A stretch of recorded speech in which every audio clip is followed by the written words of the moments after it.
Pemirsa jelang Lebaran, Lokapom Buleleng memasifkan program inspeksi mendadak sidak terhadap sejumlah makanan dan obat-obatan yang beredar di pasaran. Pangkalnya, momentum tersebut kerap dimanfaatkan pihak-pihak tidak bertanggung jawab untuk mendulang untung. Kegiatan ini dilakukan untuk mengantisipasi adanya produk makanan mengandung cemaran.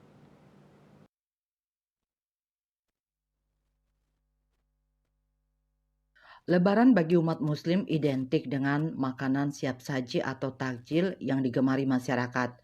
Penjual musiman berbagai penganan mulai dari kue-kue maupun minuman banyak dijumpai. Untuk itu, Lokapom Kabupaten Buleleng melakukan sidak sebagai upaya dalam mengantisipasi cemaran bahan makanan, baik cemaran fisik, biologi maupun kimia.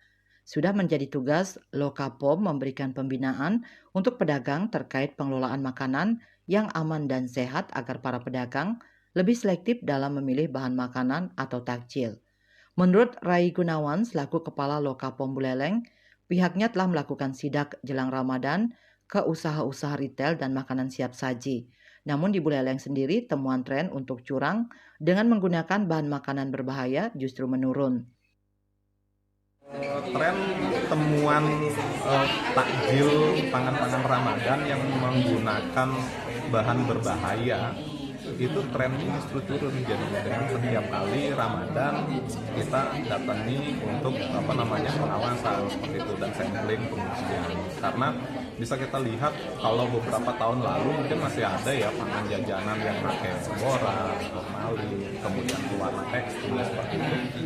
Sekarang trennya justru menurun dan masyarakat pun sekarang sudah mulai waspada. Misalnya nih.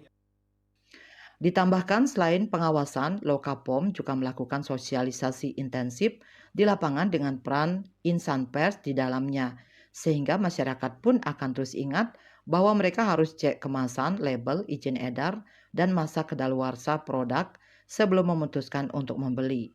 Yasri Yuli, Bali TV.